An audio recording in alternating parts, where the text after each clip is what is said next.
Topic है academic duties and right of students and teacher.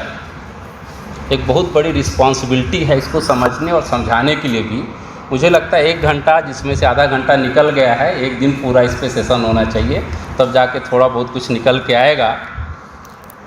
यदि हम एकेडमिक ड्यूटीज़ की बात कर रहे हैं तो academic duty is very actually subjective terminology which is going to change time to time according the need of hour. यदि हम इसको नहीं समझते हैं तो हम इसको एक्सप्लेन नहीं कर पाएंगे अच्छे से। तो इसके लिए मुझे थोड़ा सा इतिहास पे जाना होगा कि how the definition keep changing according time to time, a kind of perspective of scenario and changing the word. इसको हमें समझने की ज़रूरत पड़ेगी। तो यदि हम देखें तो वैदिक काल में हमारी जो परिभाषा क्या थी यदि शिक्षा की, तो वो कहा जाता था, क्योंकि संसाधन बहुत थे, लोगों के पास बहुत सारी सुविधाएं नहीं थी, इतना टेक्नोलॉजी नहीं थी, सब मोक्ष की खोज में रहते थे। तो क्या कहते थे? सा विद्या विमुक्त है, विद्या वही है जो हमें मोक्ष प्रदान करे। मध्यकाल तक पहुँचते हैं तो हाँ, विद्या की परिभाषा फिर से बदलती है, नॉलेज की परिभाषा फिर से बदलती है, और क्या कहा जाता है? विद्या ददाति विनयम, विनयादि दादि पात्रताम, पात्रताम धर्म मापनोति यतत धर्मम सुखम। अभी मीनाक्षी मैडम बोल रही थी, हमें जो है विद्या से क्या है ना, पात्रता बनती है, योग्य होते हैं, उससे सुख आता है। और विद्या ही यही सिखाती है, आप कितनी भी बड़ी ऊंचाइयों में चले जाएं, घमंड नहीं करना है, विनम्र बने रहना है। विनय यदि नहीं है तो विद्या किसी काम की नहीं है। 1986 में फिर से न्यू एजुकेशन पॉलिसी आई, जब भी 2020 आई थी कुछ साल पहले। उस समय जब नई शिक्षा नीति बनी तो कहा गया कि ऐसी विद्या हमारे देश के लिए आवश्यक है जो रोजगारोन्मुख हो, जो रोजगार परक हो, जो रोजगार देने में सक्षम हो। हमें ऐसी विद्या चाहिए। अभी 2 साल पहले NEP 2020 के नाम से जो जानते हैं, वो देखिए फिर विद्या का जो हमारा शिक्षा प्रणाली है उसको बदलते हैं, और उसमें 3 चीज़ें बहुत महत्वपूर्ण जोड़ी गई और कहा गया कि कैसी शिक्षा होनी चाहिए? Value based education with Indian knowledge system in their own languages, जो उनकी मातृभाषा में दी जाए। ये उसका सबसे बड़ा मेन पॉइंट था, ऑब्जेक्टिव था न्यू एजुकेशन पॉलिसी।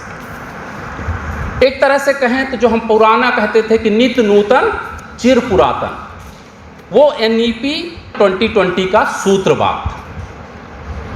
2003 में एक और बिल गेट्स साहब, जो माइक्रोसॉफ्ट के जनक कह सकते हैं, फाउंडर हैं, उन्होंने कहा कि कोई भी शिक्षा प्रणाली जो आज के समय में सूचना प्रौद्योगिकी से युक्त नहीं है, उसको हम शिक्षा कह ही नहीं सकते। तो देखिए, टेक्नोलॉजी के साथ यदि वो इनेबल्ड नहीं है तो वो एजुकेशन सिस्टम में नहीं आए। अभी AI ऑटोमेशन का ज़माना है, क्वांटम कंप्यूटिंग आ रहा है।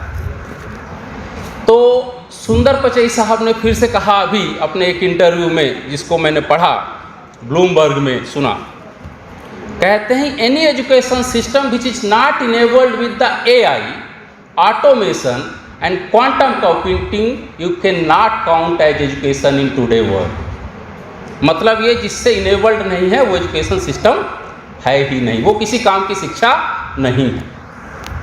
अब ऐसी बदलती परिभाषाओं के बीच में हमें अपनी एकेडमिक ड्यूटीज़ को पहचानना है और आपको बताने की कोशिश करना है, और फिर टीचर और स्टूडेंट्स के रोल को डिफाइन करना है। ये हमें समझने की ज़रूरत है। तो एक तरह से इन परिभाषाओं के बीच में देखिए तो क्या निकल कर आता है कि हमें स्टूडेंट्स को क्या देना है? मोस्ट अपडेटेड नॉलेज देने वाले के लिए हम सक्षम हों, जो हर महीने एक तरह से थोड़ा थोड़ा कुछ ना कुछ अपग्रेडेड मॉडल के रूप में चेंज होता रहता है। क्या हम दे पा रहे हैं? सवाल ये उठता है, क्योंकि अभी हम कृषि युग या पाषाण युग में नहीं जी रहे हैं, हम डिजिटल टेक्नोलॉजी के युग में जी रहे हैं, हम ऑटोमेशन में जी रहे हैं, AI में जी रहे हैं। ऐसे समय में यदि 25 वर्ष पहले जो हमने पढ़ाई की थी, जो अपने नोट्स बनाए थे, किसी भी सब्जेक्ट में हो, चाहे वो वेदर हिस्ट्री हो, पोल साइंस हो, लिटरेचर हो, सोशल साइंस हो, फिजिक्स हो, केमिस्ट्री हो, क्या वो रिलेवेंट है? क्या हमें खुद से सवाल पूछना चाहिए। बिल्कुल नहीं है, क्योंकि 25 साल पहले जो हमने नोट्स बनाए थे वो आज के कंटेक्स्ट में चेंज हो गए। क्या हम उसको चेंज कर पा रहे हैं या नहीं कर पा रहे हैं, उस तरह से डिलीवरी दे पा रहे हैं या नहीं दे पा रहे हैं। तो ये बहुत इंपॉर्टेंट है कि updated knowledge we should disseminate the students according to changing the time. ये बहुत इंपॉर्टेंट चीज़ है।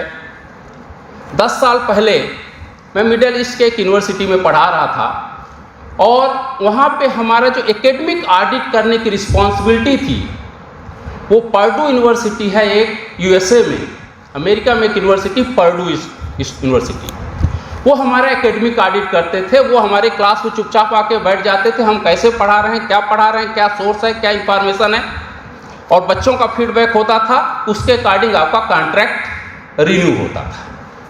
इसीलिए वहाँ पे ट्रेनर ट्रैक एक तरह से फैकल्टीज़ का रिक्रूटमेंट होता है। अब इसमें ट्रैक आपका जब देखा जाता है तो इसका मतलब ये है कि आपने अपने को चेंज किया कि नहीं किया। आपके बायोडाटा में अपॉइंटमेंट के बाद से लेकर अभी तक कुछ हर साल कुछ बदल रहा है, नहीं बदल रहा है, कुछ नया स्किल आप सीख रहे हैं, नहीं सीख रहे हैं। जिसको एपीजे अब्दुल कलाम साहब हमारे भूतपूर्व राष्ट्रपति महोदय बोलते थे, उनकी बड़ी अच्छी किताब है विजन 2020। उसमें उन्होंने कहा कि 60% the theory classes and 40% the skills and we should provide the double degree to our Indian students.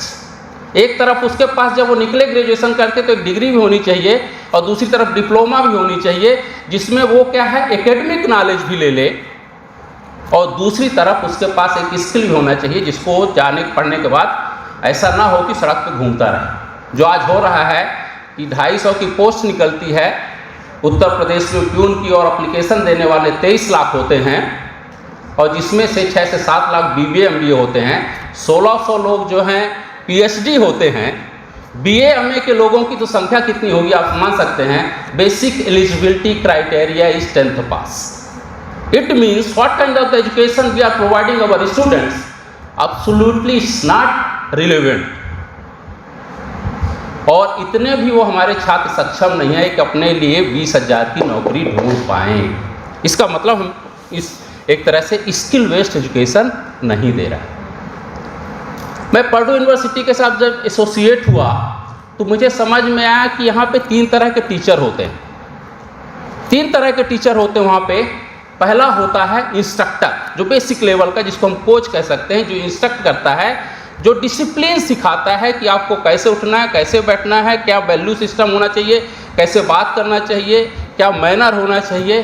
Basically they are playing a role as a coach, जिसको कोचिंग सेंटर आज खुल गए मशरूमिंग की तरह, तो कोच की भूमिका निभाते हैं इंस्ट्रक्टर जो होते हैं। दूसरा होता है टीचर, जो मिडिल लेवल का टीचर होता है, जो किताब में लिखा है उसको स्वयं रीड करता है और अपने ढंग से उसको जाके बच्चों को एक्सप्लेन कर देता है। इस तरह की चीज़ें होती हैं टीचर में।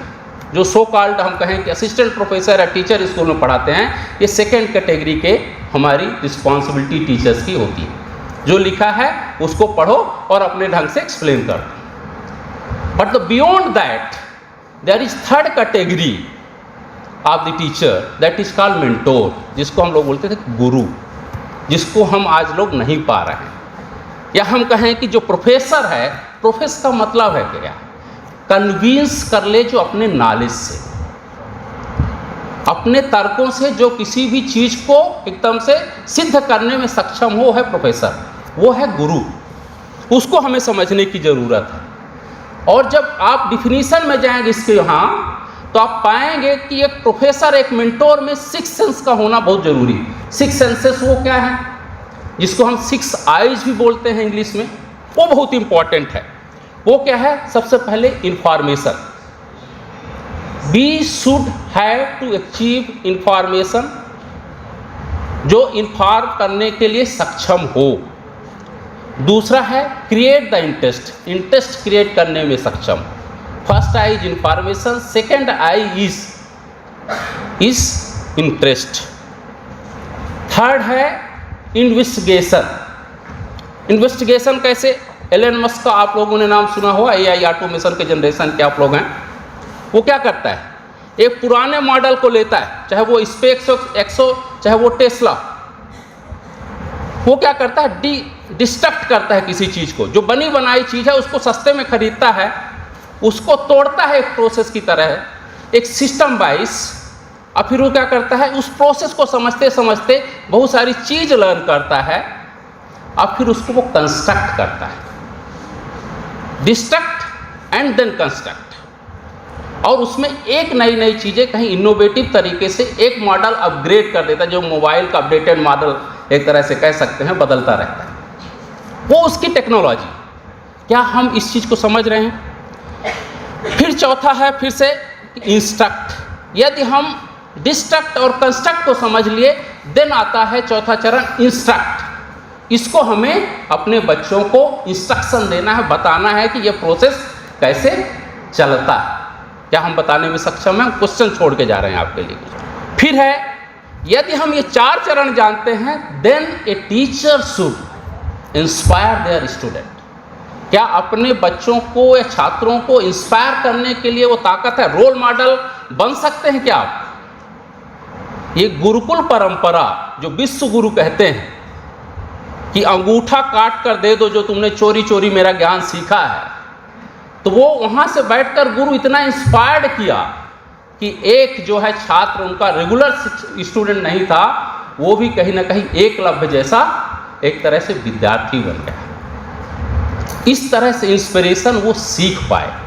इतना एक टीचर में वैल्यू बेस्ड और नॉलेज होना चाहिए, इतना इंफॉर्मेशन उसके पास होना चाहिए। वो है एक तरह से इंस्पिरेशन भी बने। और सबसे बड़ी चीज़ है इंडिस्पेंसिबल।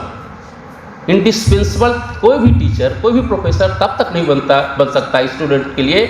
इसीलिए मुझे लगता है जो कहते हैं कि सम्मान नहीं मिल रहा, सम्मान हम स्वयं खोने के लिए जिम्मेदार। हम इस मंच से बोल रहे हैं, यदि आज हमारा सम्मान घट रहा तो हम उसके लिए स्वयं जिम्मेदार।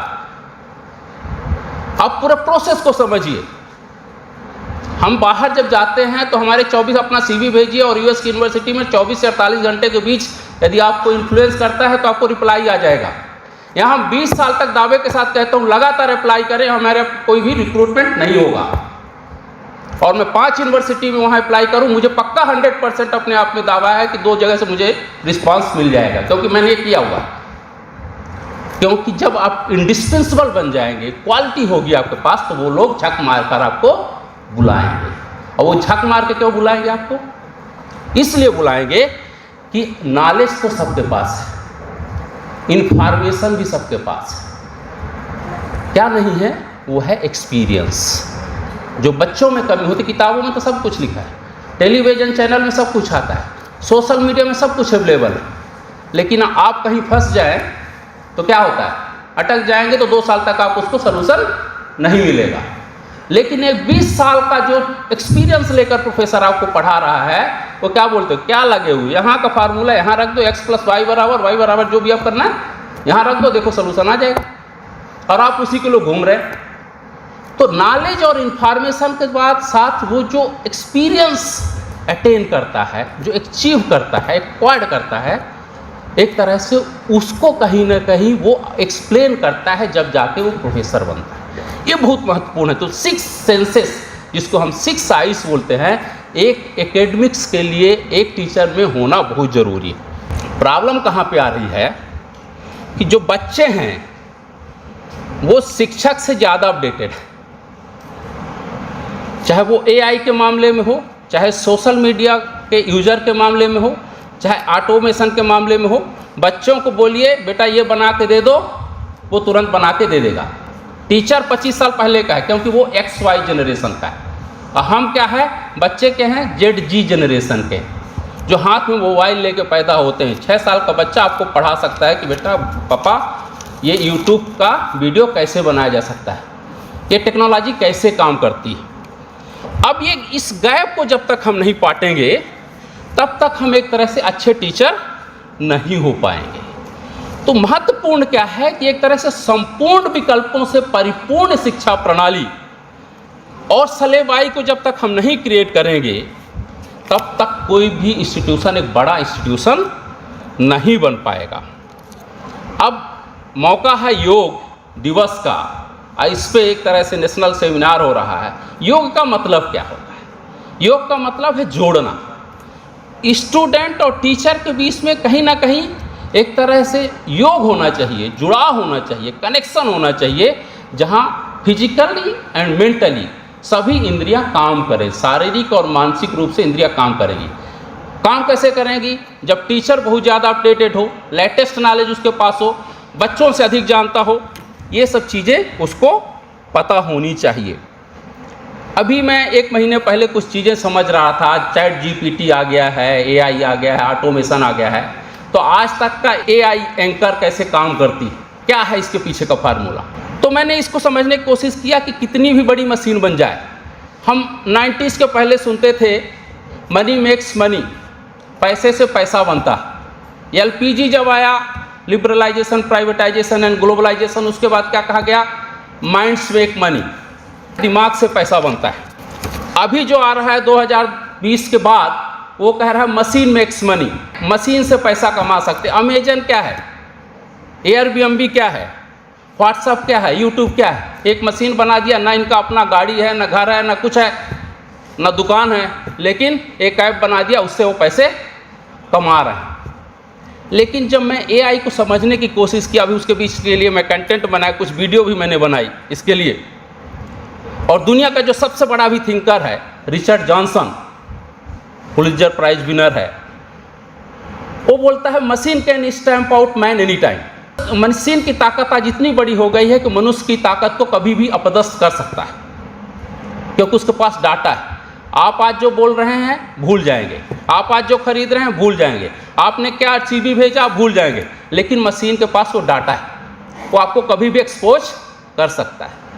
लेकिन सच बताऊं, जब मैं एआई को थोड़ा समझा, अभी एआई एंकर को समझा, तो मुझे समझ में आया कि मनुष्य जो है, मनुष्य से ताकतवर चीज़ कोई नहीं है दुनिया में। इसको समझना है और अपन किसी भी टीचर को समझाना भी चाहिए। और कैसे समझाना चाहिए कि मनुष्य के बीच, जैसे हम कहते हैं कि एक ही आदमी के भीतर होते हैं 10-20 आदमी, जब भी उसको देखना बार बार देखना। आज क्या बोल रहा है, कल बदल जाएगा। आज उसका चरित्र क्या है, कल उसका बदल जाएगा। मशीन को तो डाटाबेस करेंगे, वही करेगी। तो मैं एआई के टूल्स में, सॉफ्टवेयर में जो डाला, वो एंकर वही बोलती है। एक तरह से कहे कि हमने स्ट्रक्चर तो खड़ा कर दिया, आत्मा डालनी भूल गई। तो आत्मा कौन डालता है, कंटेंट कौन डालता है, तो मनुष्य डालता है। इसलिए कभी भी एक प्रोफेसर को, एक एकेडमिक्स को, एक टीचर को कोई रिप्लेस नहीं कर सकता। फिर एक और चीज़ है, गाने भी बने हुए हैं, आप लोगों ने खूब सुना है, जो तुमको हो पसंद वही बात कहेंगे, तुम अगर दिन को रात कहो तो रात कहेंगे। ये चरित्र किसका है, कौन है? मनुष्य का। मशीन का चरित्र हो सकता है, तुम दिन टाइप कर दो, उसमें कोडिंग कर दो तो रात को बना देगा। कितना भी बड़ा एआई बना ले, कितना भी ऑटोमेशन हो जाए, कि क्वांटम कंप्यूटिंग आज पर इस पर काम कर रहे हैं, लेकिन एक तरह से सुविधा के हिसाब से, जिसको आज बोलते हैं अपॉर्चुनिस्ट, ये कौन है? मनुष्य। समय के हिसाब से जो अपने को ढाल ले, एक सबसे बड़ा एआई, आर्टिफिशियल इंटेलिजेंस किसके पास है? वो मनुष्य के पास है, क्योंकि कंटेंट वही क्रिएट कर सकता है। क्योंकि हम बार बार बोलते हैं कि जो हम इनकोड करेंगे वही सामने डिकोड होगा। जब तक हम इस चीज़ को नहीं समझेंगे, तब तक एक तरह से ये पूरे एजुकेशन सिस्टम को हम नहीं समझ पाएंगे। अब हमारी रिकमेंडेशन क्या है, इशारा आ गया है, ऑलरेडी समय हो गया है। रिकमेंडेशंस क्या हो सकती हैं एक अच्छे एकेडमिक ड्यूटीज़ के लिए फॉर टीचर एंड स्टूडेंट्स, ये हमें समझना है। तो मेरी तरफ से जो रिकमेंडेशन जो मुझे समझ में आती हैं, सबसे पहले तो ये है कि ट्रेन द ट्रेनर। जो आपको पढ़ा रहे हैं, सबसे पहले उनको ट्रेन करने की ज़रूरत है, उनको अपडेटेड नॉलेज देने की ज़रूरत है। Increase infrastructure. मैं जब बाहर पढ़ाने गया, 2-3 जगह रहा, तो मैं जैसे ही दूसरी कंट्री में लैंड करता हूं और पता चला कि 12 घंटे के भीतर मुझे रूम भी मिल गया, लैपटॉप भी मिल गया, जो हमें ज़रूरत थी, जो मैंने मांगा सब कुछ मिल गया। यहाँ क्या है, हमें टीचर हैं, स्टाफ रूम इतना छोटा है कि वहाँ बैठने की जगह होती है। उसी समय अपने टाइम पे जाइए और चुपचाप बैग लेके चुपचाप बाहर निकल जाइए। अब क्या करेंगे आप, क्या चिंतन मनन करेंगे, जिससे व्यूअर्स कह सकते हैं आपको बैठने की जगह ही नहीं है, कहाँ पढ़ेंगे? तो create the, increase the infrastructure. Fix accountability.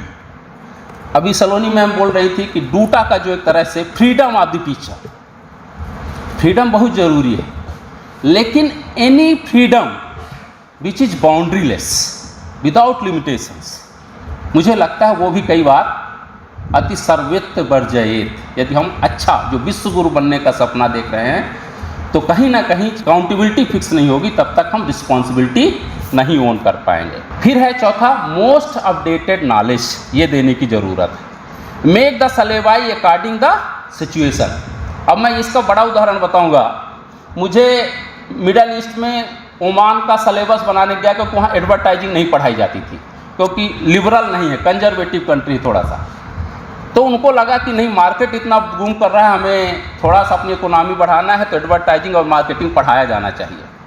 मैं गया तो मुझे रिस्पॉन्सिबिलिटी दी गई, teacher professor you have to create the syllabus of the advertising, concept of advertising और प्रिंसिपल ऑफ एडवर्टाइजिंग जो भी बनाना है। तो हम बोले भैया हम नहीं बना पाएंगे, क्योंकि मेरा पर्सपेक्टिव, हम इंडिया में पढ़े हैं और यहाँ के प्रोडक्ट के बारे में इंफॉर्मेशन पढ़े हैं, हम मिडल ईस्ट का कैसे क्या है मार्केट कैसे समझ पाएंगे, क्या इंडस्ट्री की रिक्वायरमेंट हम कैसे समझ पाएंगे। तो बोला don't worry, we are going to provide every kind of what kind of the requirement you need, जो भी आपकी ज़रूरत है हम सब कुछ देने को तैयार हैं। आप मार्केट जाइए, 2 महीने आप घूमिए, एक एडवर्टाइजिंग इंडस्ट्री जाइए, मार्केट में जाइए, बच्चों को ले जाइए, हम खर्चा पानी रहना खाना सब मेरी तरफ से, आप वहाँ समझिए कि एक मार्केट की ज़रूरत क्या है, उसके हिसाब से सलेबस डिज़ाइन कीजिए और जुलाई में जब सेशन स्टार्ट होता है तब आप उसको इंट्रोड्यूस करते हैं। इस तरह मैंने सलेबस वहाँ का बनाया। एक तरह से हम कह सकते हैं कि मैंने उस देश में जाके एडवर्टाइजिंग प्रारंभ की पढ़ाना। अब देखिए कि कोई कंट्री इतना अपडेटेड है कि भैया समय के साथ आप अपने आप को बदलो और जो रिक्वायरमेंट है उस हिसाब से पढ़ाई। हम 15 साल पहले सलेबस बदल दिए, जब तक न्यू एजुकेशन पॉलिसी नहीं आती 36 साल तक, तब तक सलेबस बदलता ही नहीं। और यहाँ हर 6 महीने में टेक्नोलॉजी, नया ऐप आ जाता है, नई टेक्नोलॉजी आ जाती है। जब तक हम इस तरह की चीज़ों को नहीं अपडेट करेंगे तो मुझे लगता है एक तरह से जो inter relation between teacher and students वो कभी भी स्थापित नहीं कर पाएंगे।